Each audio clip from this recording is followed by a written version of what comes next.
Pengabaian terhadap kepentingan masyarakat, kepentingan lingkungan, kepentingan ekonomi, sistem ekonomi kita, ekonomi Pancasila. Nah, semua itu terabaikan.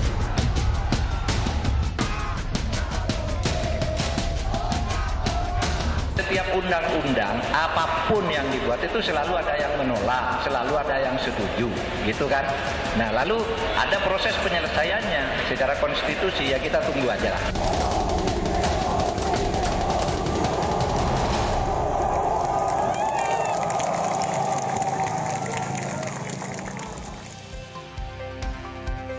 Malam hari ini Rosi edisi spesial soal Cipta Kerja Solusi atau Masalah. Beberapa hal yang dipersoalkan para buruh adalah soal pesangon, kontrak tanpa batas waktu, hingga hak pemotongan cuti. Benarkah Undang-Undang Cipta Kerja ini memang lebih berpihak pada investor ketimbang para pekerja? Saya persilakan Presiden Konfederasi Serikat Buruh Seluruh Indonesia KSBSI, Eli Rosita Silaban. Saya memberikan argumentasi Anda karena para buruh menolak Undang-Undang Cipta Kerja ini.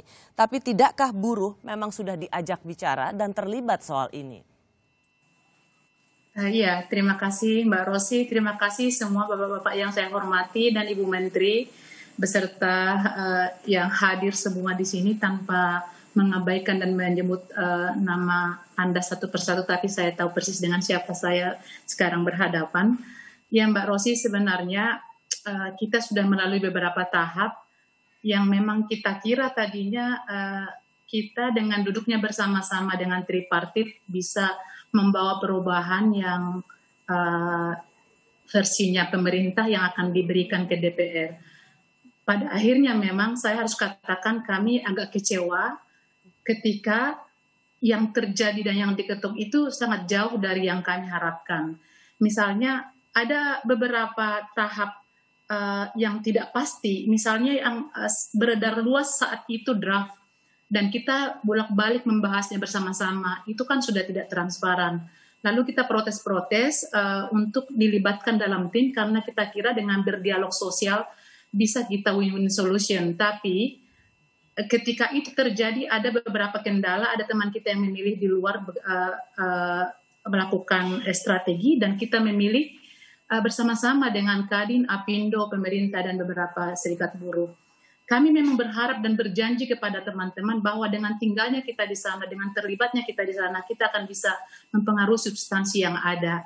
Lalu terjadilah pembahasan-pembahasan, dan memang saya mohon maaf Ibu Menteri dan Pak Menko juga, kami kan meminta karena kami sudah terlibat di tim itu, setidaknya kami yang sudah terlibat itu harus dapat draft yang sebelum diberikan ke DPR. Kenapa kami harus dibohongi gitu? Padahal kita kan sudah bersama-sama melakukan diskusi-diskusi, perdebatan-perdebatan, bahkan ada yang kita sepakati walaupun tidak ditandatangani tapi gentleman agreement gitu. Jadi kita merasa apa memang benar kita dimanfaatkan dalam saat itu. Memang saya harus katakan saya sangat kecewa saat ini, apalagi melihat hasilnya, dan sampai sekarang kami mendapatkan beberapa draft seperti ini karena memang kami akses ke semua, tidak ada yang bisa mengatakan bahwa yang kami dapatkan dan dibagi sekarang ini adalah draft yang sudah, undang-undang yang sudah disahkan. Lalu memang kami menyoroti beberapa pasal, kami tidak mengatakan buruk semua, tapi saya harus menyoroti yang khusus di Cipta Kerja, ketenaga kerjaan, soal misalnya kontrak kerja. Kontrak kerja ini kan memang kita hari itu bersuara bahwa udahlah Undang-Undang 13 ini sudah patut direvisi. Tapi ketika ada Undang-Undang Omnibus Law sekarang ini kan, tidaknya lebih bagus juga saya lihat, nanti tolong juga saya dikoreksi, tapi yang saya baca dan saya teliti dengan teman-teman, bahwa perjanjian kontrak kerja waktu tertentu ini bisa selama mungkin. Lalu untuk apa pesangon dibuat dalam pasal-pasal ini? Karena saya kira kalau ada kontrak kerja yang berkepanjangan, pesangon yang kita perjuangkan itu yang tadinya dari 32 itu sekarang menjadi 19 plus 6 dari pemerintah itu, saya kira siapa yang akan mendapatkan. Lalu kedua, kita misalnya soal outsourcing. Kita tahu di Undang-Undang 13 itu ada di 5 jenis pekerjaan. Sebenarnya memang sekarang tidak sangat signifikan, tapi kami melihat ini dibuka keran seluas-luasnya, berarti apa saja juga bisa di-outsourcingkan, walaupun pekerjaan inti. Padahal kemarin itu kan paling lama bisa 3 tahun gitu. Atau misalnya hanya 5 ini, ada di jenis 5 pekerjaan, cleaning service, security, jasa penunjang transportasi di pertambangan, lalu ada penyedia makanan, apa sih namanya itu, catering, dan juga jasa migas pertambangan. Ternyata sekarang kan tidak seperti itu. Lalu kami juga menyoroti pesangon yang tadinya 32, dan waktu di Panja tiba-tiba kami mendengar 25 dan 6 dari 23 dari pengusaha dan 9 dari pemerintah. Tapi yang kami dapatkan akhirnya di draft yang sudah kami temukan ini adalah 19 plus 6 dari pemerintah melalui jaminan kehilangan pekerjaan. Lalu ada misalnya soal apalagi yang paling kami sorot ini, upah minimum. Memang dikatakan Bapak Menko tadi, upah minimum itu ada, benar. Upah minimum itu ada, tapi kan upah minimum provinsi, upah minimum kabupaten, kota ada, tapi sektoralnya hilang. Lalu upah padat karya memang kami bersyukur itu dihapus. Nah, kenapa kami harus meminta upah sektoral itu ada ketika kita berdiskusi di tim, bahwa kita harus membedakan juga buruh yang kerja di padat karya dan padat modal itu harus dibedakan. Masa sih yang kerja di pertambangan batu bara harus sama upahnya dengan buruh yang bekerja misalnya di pabrik plastik atau segala macamnya lah yang manufaktur. Memang saya tahu persis bahwa kita bisa mendiskusikannya nanti ketika ada PKB. Tapi kan seperti yang kita tahu semua bahwa tidak semua buruh yang juga memiliki PKB dengan manajemen perusahaan. Banyak sekali mereka yang memang hanya serikat buruh, ada serikat buruh ciptaan perusahaan, ada juga serikat buruh yang independen, tapi soal perhitungan PKB itu tidak sangat banyak untuk bisa mewakili mereka. Ya.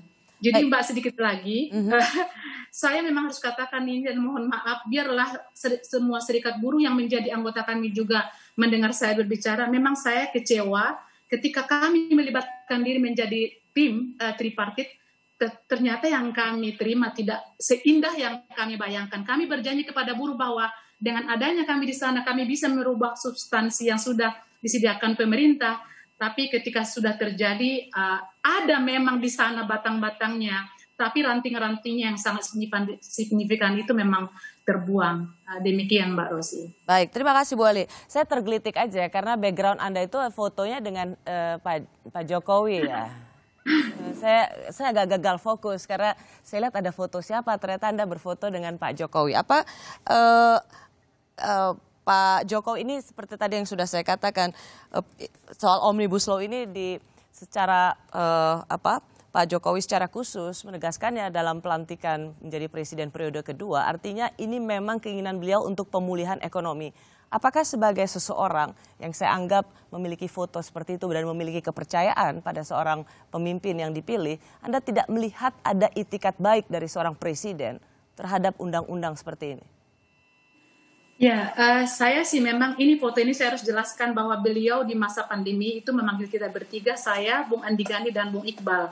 Ketika itu memang sudah berjalan pembahasan rancangan undang-undang Omnibus Law di gedung DPR. Lalu kami meminta karena dengan ancaman demo pada saat itu kami takut sekali karena bisa mempertinggi jumlah yang terserang COVID. Lalu beliau singkat kata meminta kita datang ke sana. Itulah foto saya ini Mbak. Jadi memang terus terang saya pendukung beliau pada saat itu, tapi bukan berarti kalau saya pendukung presiden tidak bisa kita mengkritisi. Betul, apa kebijakan yang saya rasa tidak berpihak kepada kami, saya harus kritik itu gitu. Dan memang ada kekecewaan saya tahu persis bahwa ini bukan idenya Pak Jokowi sendiri, tapi kan banyak juga menteri-menteri dan juga pembantu-pembantu beliau yang memang mempersiapkan ini. Tapi memang kemarahan kami akhirnya pada pemerintah dan kekecewaan kami juga kepada DPR, karena DPR juga saat itu ada misalnya partai tertentu yang ikut orasi akan membantu buruh pada saat itu, tapi nyatanya kan tidak. Jadi kalau ada judul Mbak Rosi meminta saya, apa judulnya statement saya adalah sakitnya dibohongi. Itu Mbak yang saya sampaikan. Terima kasih Bu Ali. Saya masuk ke Menteri Ketenagakerjaan Bu Ida Fauzia. Saya tahu bahwa Bu Ida sudah secara cukup sering menjelaskan tentang mana yang faktual dalam pasal-pasal yang diundangkan dan mana yang disinformasi. Mungkin bisa dijelaskan penjelasan yang lebih jelas lagi bagaimana buruh merasa dibohongi dari semua pembicaraan-pembicaraan selama ini atau merasa ditinggalkan. Semua narasumber yang saya cintai dan terkhusus saya mau menyapa Mbak Eli Rosita. Saya merasakan sakitnya di sini tuh. Mbak Rosi, saya ingin menyampaikan beberapa hal. Sebelum saya menyampaikan beberapa hal, saya ingin mengutip ketentuan umum atau bagian ke-1 dari klaster ketenagakerjaan. Pasal 49 disebutkan bahwa dalam rangka penguatan perlindungan kepada tenaga kerja dan meningkatkan peran dan kesejahteraan pekerja atau buruh dalam mendukung ekosistem investasi, undang-undang ini mengubah, menghapus, dan menetapkan pengaturan baru beberapa ketentuan yang diatur dalam Undang-Undang 13 2003 tentang ketenagakerjaan, Undang-Undang Nomor 40 2004 tentang Sistem Jaminan Sosial Nasional, Undang-Undang Nomor 24 tahun 2011 tentang Badan Penyelenggara Jaminan Sosial, Undang-Undang Nomor 18 tahun 2017. Di situ dijelaskan, saya ingin mengulang sekali lagi, bahwa dalam rangka penguatan perlindungan kepada tenaga kerja dan meningkatkan peran dan kesejahteraan pekerja atau buruh dalam mendukung ekosistem investasi. Jadi kesejahteraan, perlindungan itu adalah bagian yang sangat mendukung ekosistem investasi. Jadi ini untuk meneguhkan komitmen undang-undang ini terhadap penguatan perlindungan, peran dan peningkatan kesejahteraan pekerja atau buruh. Nah, Mbak Rosi tadi Mbak Elis dengan baik menjelaskan bahwa proses ketika Presiden, pemerintah, dan DPR bersepakat untuk menunda pembahasan klaster ketenagakerjaan, kami punya kesempatan yang cukup luas untuk mereview draft RUU yang sudah disampaikan kepada DPR. Kami duduk bersama, ini ada Pak Rosan juga yang mewakili Kadin, mewakili teman-teman Apindo, teman-teman yang mewakili Serikat Pekerja, Serikat Buruh yang tergabung dalam Forum Tripartit Nasional. Alhamdulillah kita duduk bersama, sesuatu yang awalnya impossible, kepentingan yang dianggap terlalu diametral itu bisa ketemu. Alhamdulillah kita bisa bertemu dalam suasana yang sangat kondusif. Semua konfederasi yang tergabung dalam Tripartit Nasional ini duduk, ada 2 konfederasi yang keluar tapi kemudian terus berjalan. Dan saya harus sampaikan bahwa substansi yang ada di RUU Cipta Kerja Klaster Ketenagakerjaan itu adalah merupakan upaya yang sangat serius ketika kami merumuskan bersama-sama di Tripartit Nasional. Dan kami bersyukur bahwa DPR menangkap aspirasi itu dengan baik. Di samping hasil Tripartit Nasional ini juga memang teman-teman Serikat Pekerja, Serikat Buruh secara langsung berdialog dengan teman-teman DPR. Ini saya perlu sampaikan untuk menjelaskan prosesnya. Dan saya kira Mbak Eli saya sangat senang sekali Mbak Eli termasuk konfederasi yang sangat aktif bersama-sama duduk dalam Tripartit Nasional itu.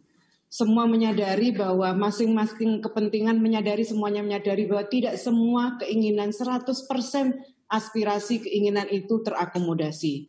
Disinilah yang kita lakukan adalah bagaimana mendekatkan yang jauh itu biar tidak terlalu jauh jaraknya. Itu yang kami lakukan dan saya kira dokumentasi semua pembahasan itu kami dokumentasinya rapi, kami bisa melihat mana sesungguhnya aspirasi yang terakomodasi dengan baik di Undang-Undang Cipta Kerja, mana yang menjadi titik temu antara perbedaan kedua belah pihak. Jadi fungsi kami benar-benar ada di tengah, menjaga keseimbangan antara keberlangsungan usaha dan perlindungan para pekerja. Dan seperti yang disampaikan oleh Pak Menko tadi bahwa kepentingan kita di samping kepentingan menjaga perlindungan kepada teman-teman pekerja yang sedang existing sekarang ini, yang saya kira kita punya tanggung jawab yang tidak kecil, angka pengangguran yang terus bertambah karena adanya pandemi COVID-19 ini yang harus dijawab dengan reformasi secara struktural yang disampaikan oleh Pak Menko. Baik Mbak Rosi, saya akan menjawab beberapa isu yang saya tidak jemu-jemunya terus menjelaskan karena kalau forumnya seperti ini akan sangat baik, masyarakat secara luas akan mendengarkan bagaimana sesungguhnya yang hoax dan yang fakta. Tentang upah minimum kabupaten kota. Hoax-nya adalah upah minimum kabupaten kota dihapus. Saya kira bisa dicek pasalnya bab 4 ketenagakerjaan, pasal 89 tentang perubahan terhadap pasal 88C. Gubernur wajib menetapkan UMP dan dapat menetapkan upah minimum kabupaten kota. Upah minimum ditetapkan berdasarkan kondisi ekonomi dan ketenagakerjaan serta mempertimbangkan pertumbuhan ekonomi dan inflasi daerah terkait. Upah minimum kabupaten kota harus lebih tinggi dari UMP. Jadi tidaklah benar kalau upah minimum kabupaten kota itu dihapus. Kemudian yang berikutnya terkait dengan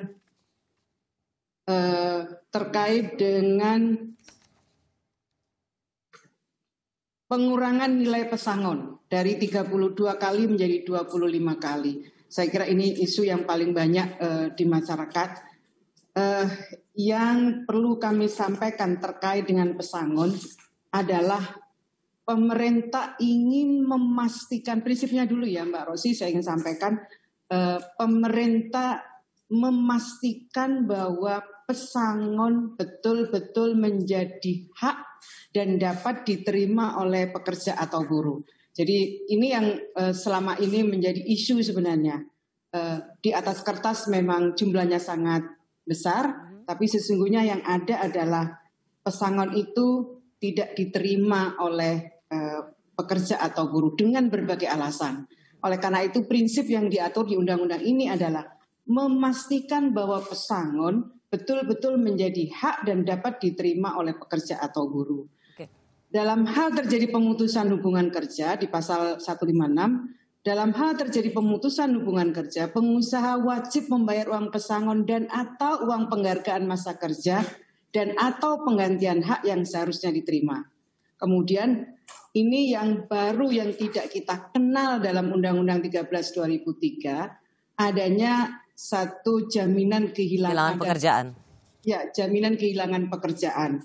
Jadi jaminan kehilangan pekerjaan ini adalah skema baru yang terkait dengan jaminan sosial ketenagakerjaan yang tidak mengurangi manfaat dari berbagai jaminan sosial yang lainnya, seperti JKK, JKM, JHT, dan jaminan pensiun. JKP tidak menambah beban bagi pekerja atau buruh. Jadi program JKP selain manfaatnya itu adalah cash benefit, ada cash money, kemudian ada akses informasi pasar kerja dan ada pelatihan kerja. Jadi yang harus kita persiapkan ketika pekerja itu mengalami PHK, maka yang dibutuhkan oleh pekerja yang mengalami PHK itu adalah dia punya sangu, punya bekal untuk dia mencari mendapatkan pekerjaan baru. Dan itu di dalam bentuk cash benefit, cash money yang harus diberikan di luar yang pesangon yang ada menjadi kewajiban dari pengusaha. Ya. Dan yang dibutuhkan ketika seseorang mengalami PHK, maka dia membutuhkan pekerjaan baru yang bisa saja karena kondisi tertentu keahliannya, kompetensinya tidak dimiliki oleh pekerja itu. Maka pemerintah hadir dengan memberikan vokasi, pelatihan vokasi. Dan yang paling penting ketika orang itu di PHK, maka dia harus dengan mudah mendapatkan akses pasar kerja yang terbuka, yang bisa diakses oleh para pekerja. Baik. Maka manfaat dari JKP ini adalah adanya akses atau informasi pasar kerja.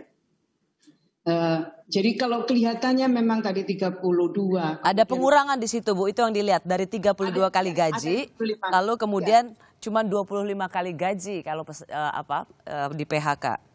Itu betul Mbak Rosi, kalau dilihat kali-kaliannya seperti itu. Tapi lihatlah sebenarnya pentingnya mendapatkan vokasi, karena dengan vokasi, dengan keterampilan, kompetensi baru, maka dia diharapkan bisa mengakses pekerjaan dengan mudah.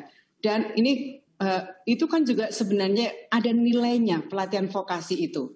Di samping kalau cash money itu kebutuhannya adalah dia punya sangu, punya bekal ketika dia punya bekal untuk dirinya dan keluarganya. Tapi yang paling penting sesungguhnya adalah kompetensi yang dibutuhkan ketika dia ingin mendapatkan pekerjaan baru. Dan yang paling penting sebenarnya akses keterbukaan atau ada pasar kerja yang disiapkan oleh pemerintah. Itu kan memang tidak dalam bentuk cash money, tapi nilainya dalam pandangan saya justru itu yang dibutuhkan. Kita ini ada persoalan kompetensi, Mbak Rosi, yang kalau kita lihat dari tingkat pendidikan masyarakat kita, masyarakat kita 56, angkatan kerja kita 56% mereka dengan tingkat pendidikan SMP ke bawah. Ya. Bisa dibayangkan dengan tingkat pendidikan seperti itu, maka tentu saja kompetensinya tidak seperti yang diharapkan oleh banyak industri. Ya. Nah, kita punya tanggung jawab itu, jadi yang dibutuhkan hanya, memang iya betul, dia membutuhkan bekal untuk dirinya bisa survive ketika mengalami PHK, dan itu juga menjadi tanggung jawab dari pengusaha, tapi pemerintah dengan hadir, ini yang dibutuhkan. Vokasi, pelatihan vokasi, kemudian akses penempatan, akses pasar kerja. Bu Ida, saya boleh meminta Bu Ida untuk tahan sampai di situ karena nanti kita bisa diskusi lebih lanjut. Bu Ida, tapi sedikit saja pertanyaan Bu, yang banyak selama ini narasi yang diterima adalah yang tidak saja dilindungi oleh pemerintah itu adalah pekerja yang sekarang sedang bekerja, tetapi juga mereka yang membutuhkan pekerjaan. Jadi kan selama ini kan ingin menjadi pegawai tetap atau pekerja tetap. Jadi kemudian ada diksi yang pekerja tetap atau tetap bekerja. Saya kira begini, Pak Rosi. Pekerjaan itu ada pekerja tetap, ada pekerja tidak tetap. Yang harus dipastikan oleh pemerintah adalah perlindungan bagi keduanya. Ketika seseorang ingin menjadi pekerja tidak tetap, maka pemerintah hadir dengan memberikan perlindungan. Karena sekarang, Mbak Rosi, anak-anak milenial kita justru mereka tidak ingin terikat dengan perusahaan tertentu. Dia suka dengan tantangan baru, dia suka dengan... Karena itu yang diarahkan adalah tetap bekerja. Nah, yang paling penting bukan di situ, Mbak Rosi. Yang penting adalah ketika itu menjadi pilihan, bukan menjadi pekerja tidak tetap, kita itu menjadi pilihan, maka yang harus bisa dipastikan adalah perlindungan sosialnya. Nah, undang-undang ini memberikan kepastian perlindungan bagi pekerja tidak tetap dan pekerja tetap dengan perlindungan yang sama. Dia berhak untuk mendapatkan perlindungan sosial berupa jaminan kehilangan JKK, JKM, JKP, kemudian ada hal baru yang tidak diatur di undang-undang sebelumnya, yakni pekerja tidak tetap tadi, dia berhak untuk mendapatkan kompensasi ketika berakhir masa kontraknya. Dan sekarang pengusaha punya pilihan. Saya kalau mau mempekerjakan tidak tetap pun saya punya resiko. Punya resiko harus memberikan kompensasi kepada pekerja. Misalnya kalau dia masa kerjanya 1 sampai 12 bulan, maka harus mengkompensasi 1 bulan gaji. Artinya dia harus menghitung 13 bulan gaji untuk mereka. Ini sebuah pilihan.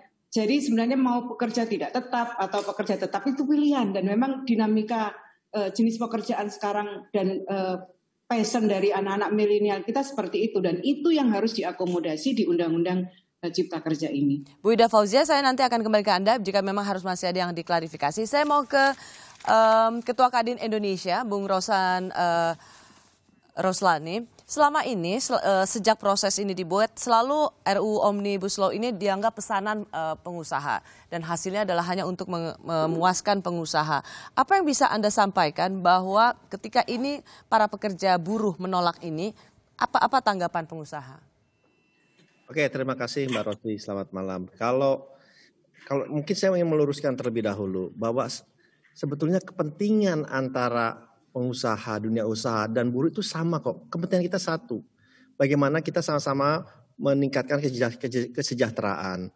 Jadi kalau dibilang kalau buruh buruh didahulukan, pengusaha dirugikan. Enggak seperti itu juga. Karena kita sama-sama saling membutuhkan. Pengusaha tanpa buruh, ya pengusaha tidak ada apa-apanya. Buruh tanpa pengusaha, siapa juga yang kasih kerja. Jadi kedua ini sama-sama saling membutuhkan, itu yang pertama. Dan kedua, aset terbesar dari perusahaan itu apa? Aset terbesarnya adalah para pekerja itu sendiri. Itu aset terbesar perusahaan. Jadi mana mungkin kita ingin melakukan sesuatu yang di luar kepatutan, padahal aset terbesar kita adalah para pekerja kita itu sendiri.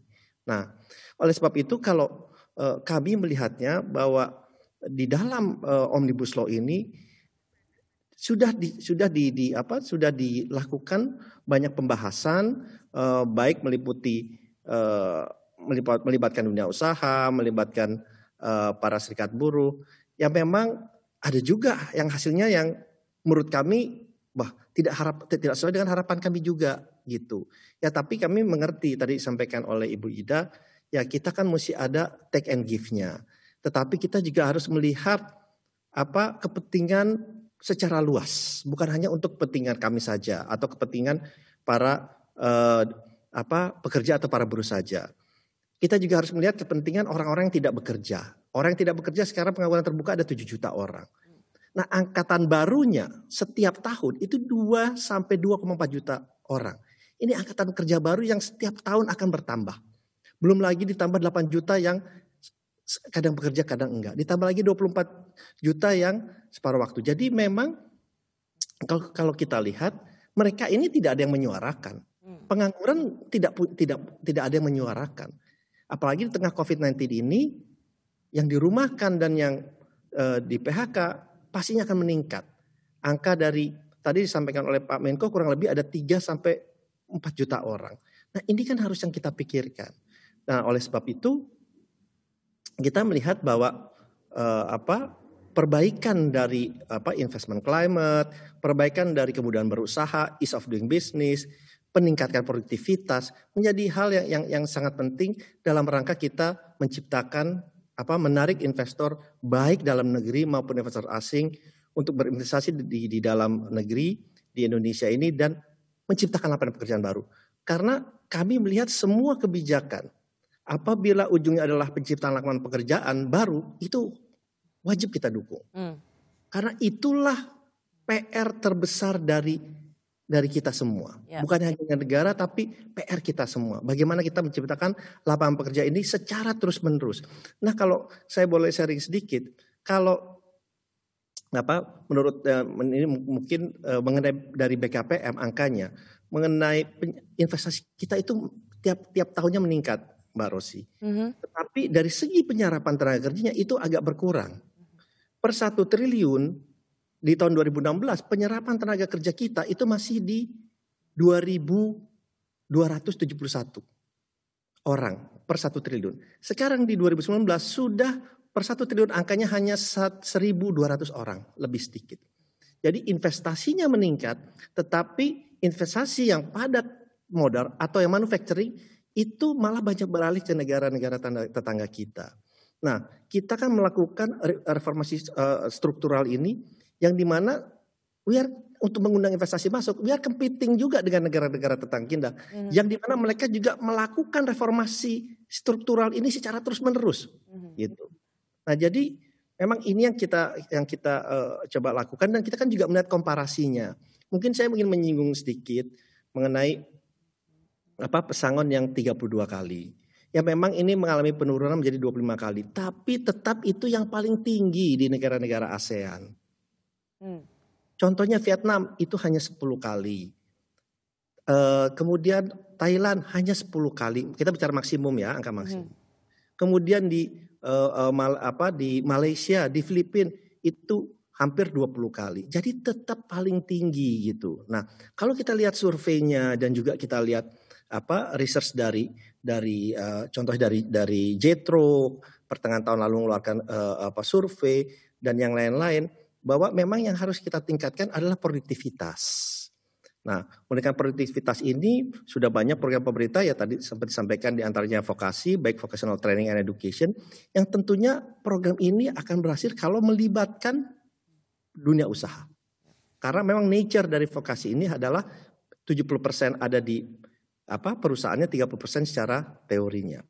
Nah, dan kita sadar bahwa dari total tenaga kerja kita yang 130 juta ini, sebagian besar 48% itu latar belakangnya SD. Yeah. Hanya 12-13% dengan latar belakang diploma atau universitas. Dan kita pun sadar tidak mungkin seluruh angkatan kerja kita dorong masuk ke universitas atau diploma untuk mendapat diploma. Tidak.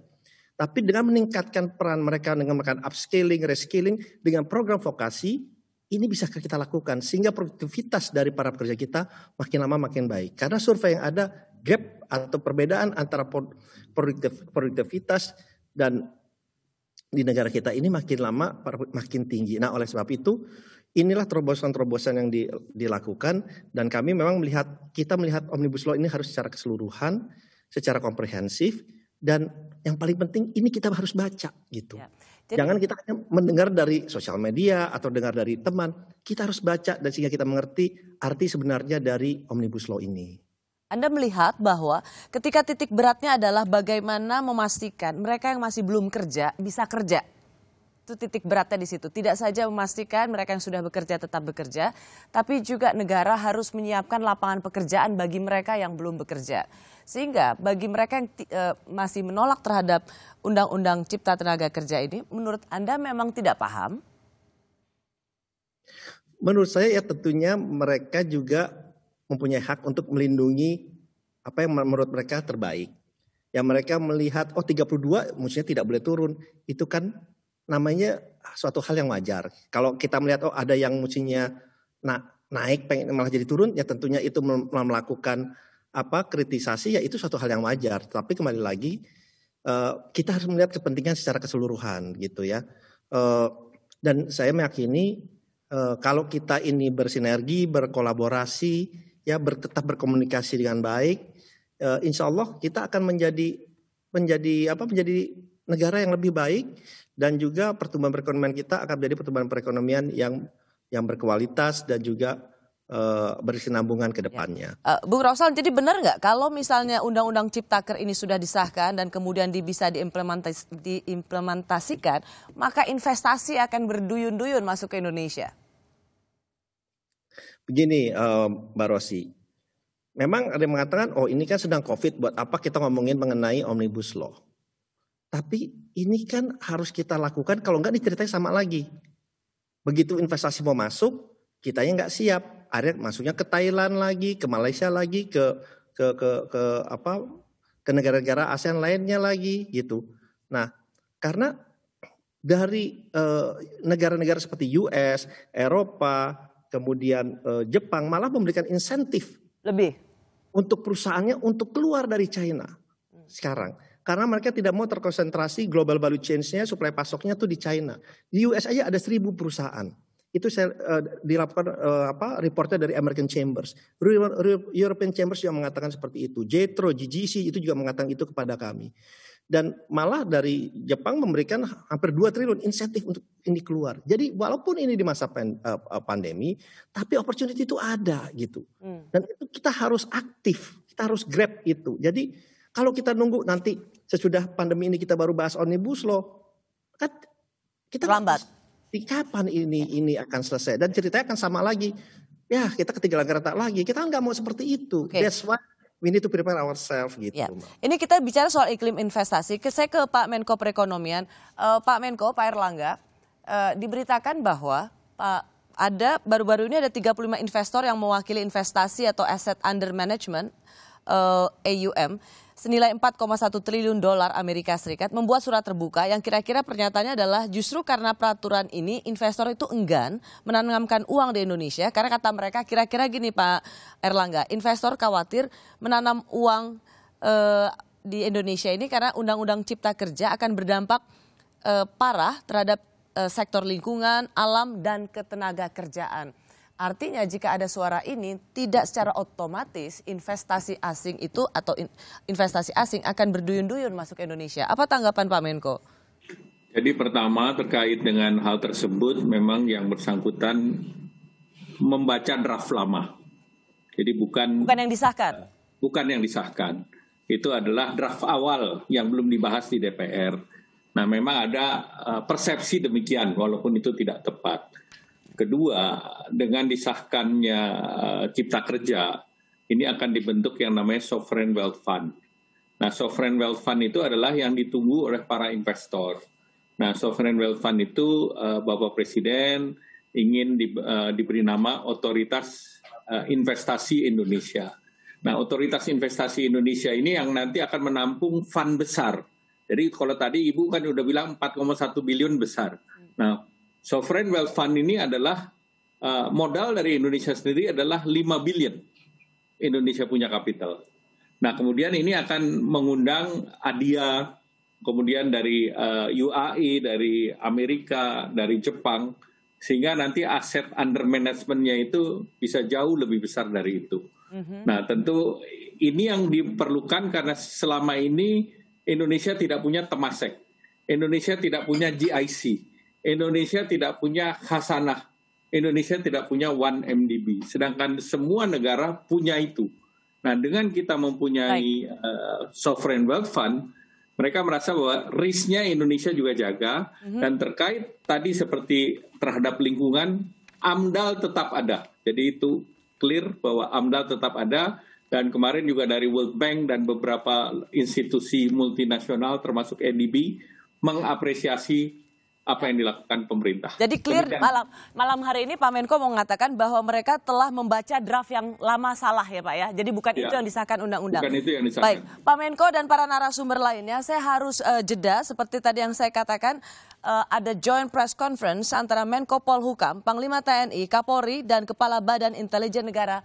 Bisa mungkin ini tentang situasi keamanan di dalam negeri, kita ikuti bersama. Kapolri, Kabin Mendagri. Mari Pak Panglima di sini. Pak Panglima, Pak Kapolri, Kabin Mendagri. Saudara sekalian, Assalamualaikum warahmatullahi wabarakatuh. Terima kasih atas kehadirannya. Saya mewakili keseluruhan pemerintah, mewakili kabinet yang dipimpin oleh Presiden Republik Indonesia Bapak Joko Widodo. Malam ini akan menyampaikan pernyataan pemerintah terkait dengan kondisi politik dan keamanan pasca pengesahan Undang-Undang Cipta Kerja oleh DPR dan pemerintah pada tanggal 5 Oktober 2020 yang lalu. Saya ingin memberi pengantar dulu bahwa Undang-Undang Cipta Kerja itu dibuat untuk merespons keluhan masyarakat dulu bahwa pemerintah itu lamban di dalam menangani proses perizinan berusaha, peraturannya tumpang tindih dan sebagainya. Itu dulu. Oleh sebab itu lalu dibuat undang-undang yang sudah dibahas lama. Di DPR itu semua sudah didengar, semua fraksi ikut bicara. Kemudian pemerintah sudah berbicara dengan semua serikat buruh berkali-kali di kantor ini, kantor Menko Polhukam, dan di kantor Menteri Perekonomian, kemudian pernah di kantor Menteri Tenaga Kerja. Jadi sudah bicara sebenarnya dan sudah mengakomodasi, meskipun tidak 100% dari hasil diskusi itu ditemukan jalan tengah akomodasi. Sehingga tepatnya tidak ada satu pemerintah pun dimanapun di dunia ini yang mau menyengsarakan rakyatnya dengan membuat undang-undang yang sengaja untuk itu. Yang kedua, isinya. Isi dari Undang-Undang Ciptaker ini pertama untuk mempermudah perizinan bagi usaha sehingga tidak birokratis dan tidak tumpang tindih, mempermudah perizinan siapapun yang mau berusaha dalam negeri maupun luar negeri. Yang kedua, menyediakan peluang untuk menampung tenaga kerja yang jumlahnya setiap tahun itu 3,5 juta. Angkatan kerja kita setiap tahun itu 3,5 juta. Dengan 82% tingkat pendidikannya di bawah SMP, sehingga tidak adaptif sebenarnya, belum siap untuk bekerja di bawah IT. Ya. Mereka ini pekerja-pekerja yang hanya ijazahnya SMP, SMK ke bawah. Jadi tidak bisa bekerja di padat modal, dia di padat karya yang sebagian besar. Jadi ini yang penting. Undang-undang ini bukan hanya untuk buruh yang sekarang banyak berdemo. Ini justru lebih untuk mereka yang belum bisa menjadi buruh. untuk angkatan kerja yang akan datang makin banyak. Sedangkan hak-hak buruhnya sendiri berdasar undang-undang lama secara umum sama sekali tidak diganggu. Kemudian tentu untuk memberantas korupsi di birokrasi melalui pengurusan yang bertele-tele. Sekarang disederhanakan agar tidak ada korupsi, tidak ada pungli dan sebagainya. Yang sekarang ramai karena banyak hoax. Misalnya di undang-undang ini tidak ada pesangon bagi orang yang PHK. Itu tidak benar. Pesangon justru ada. Dibilang tidak ada cuti, tidak cuti haid, cuti hamil dan sebagainya. Di sini ada di undang-undang ini. Dibilang mempermudah PHK, itu tidak benar juga. Karena justru sekarang PHK itu harus dibayar kalau belum putus di pengadilan. Oleh sebab itu di undang-undang ini ada jaminan kehilangan pekerjaan. Ini dibilang tidak ada, hoax yang banyak. Bahkan ada yang mengatakan pendidikan dikomersialkan. Ketahuilah bahwa 4 undang-undang pendidikan, 4 undang-undang di bidang pendidikan sudah dicabut dari undang-undang ini karena aspirasi. Sesudah diskusi-diskusi, tolong Pak keluarkan tuh undang-undang, sudah kita keluarkan. Nggak ada di situ ngatur soal dunia pendidikan. Apalagi mengkomersialkan. Di situ dunia pendidikan hanya diatur di dalam pasal 65 yang justru mempermudah bahwa pendidikan itu adalah lembaga nirlaba, bukan lembaga usaha, bukan lembaga komersial. Ini ditegaskan justru di undang-undang ini, malah dibalik di dalam berita-berita yang hoax itu. Oleh sebab itu, melihat perkembangan situasi itu, pemerintah mengajak mari kita semuanya menjaga Kamtibmas, keamanan dan ketertiban masyarakat. Semua harus kembali ke posisi tugas menjaga negara masing-masing. Pemerintah, rakyat, atau masyarakat, dan civil society. Mari bersama-sama ke posisi masing-masing untuk menjaga keamanan masyarakat. Dan untuk itu pemerintah menyampaikan pernyataan sebagai berikut. Pernyataan pemerintah terkait dengan kondisi politik dan keamanan pasca pengesahan Undang-Undang Cipta Kerja oleh DPR dan pemerintah pada tanggal 5 Oktober 2020 yang lalu. Selamat malam, mencermati perkembangan yang terjadi di lapangan terkait dengan penyampaian aspirasi tentang Undang-Undang Cipta Kerja dalam berbagai bentuknya di sejumlah daerah. Maka demi ketertiban dan keamanan di tengah-tengah masyarakat, pemerintah menyampaikan hal-hal sebagai berikut. 1. Undang-Undang Cipta Kerja dibentuk justru untuk melaksanakan tugas pemerintah dalam membangun kesejahteraan masyarakat melalui penciptaan lapangan kerja yang semakin banyak, perlindungan terhadap buruh, penyederhanaan birokrasi, dan kemudahan berusaha, serta untuk melakukan pemberantasan korupsi dan pungli, dan pencegahan tindak pidana korupsi lainnya. Yang kedua, pemerintah menghormati kebebasan berpendapat dan menyampaikan aspirasi terkait dengan Undang-Undang Cipta Kerja. Sepanjang semua itu dilakukan dengan damai, menghormati hak-hak warga yang lain, dan tidak mengganggu ketertiban umum. Yang ketiga, pemerintah menyayangkan adanya aksi-aksi anarkis yang dilakukan oleh massa di tempat-tempat tertentu dengan merusak fasilitas umum, membakar, melukai petugas, dan juga menjarah. Tindakan itu jelas merupakan tindakan kriminal yang tidak dapat ditolerir dan harus dihentikan. 4. Tindakan merusak bangunan fasilitas umum dan serangan secara fisik terhadap aparat dan warga masyarakat merupakan tindakan yang tidak sensitif atas kondisi yang dialami oleh rakyat yang sedang berjuang melawan pandemi COVID-19 dan juga kondisi ekonomi yang sedang sulit. 5. Untuk itu, demi ketertiban dan keamanan, maka pemerintah akan bersikap tegas atas aksi-aksi anarkis yang justru bertujuan untuk menciptakan kondisi rusuh dan ketakutan di dalam masyarakat.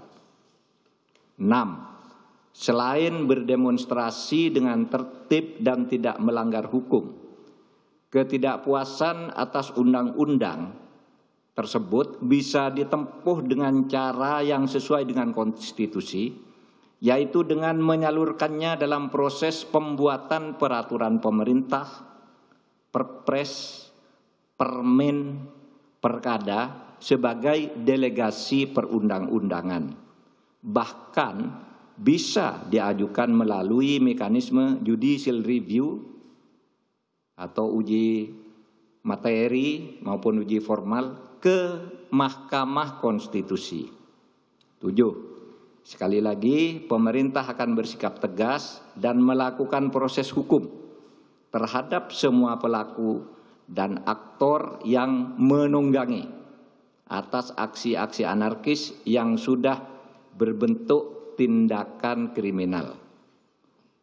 Saya ulangi, 7. Sekali lagi, pemerintah akan bersikap tegas dan melakukan proses hukum terhadap semua pelaku dan aktor yang menunggangi atas aksi-aksi anarkis yang sudah berbentuk tindakan kriminal. Ditandatangani oleh Muhammad Mahfud MD selaku Menko Polhukam, Muhammad Tito Karnavian selaku Menteri Dalam Negeri, Budi Gunawan selaku Kepala Badan Intelijen Negara, Marskal TNI Hadi Cahyanto selaku Panglima TNI, dan Jenderal Polisi Idham Aziz sebagai Kepala Kepolisian Republik Indonesia. Demikian, terima kasih. Assalamualaikum warahmatullahi wabarakatuh.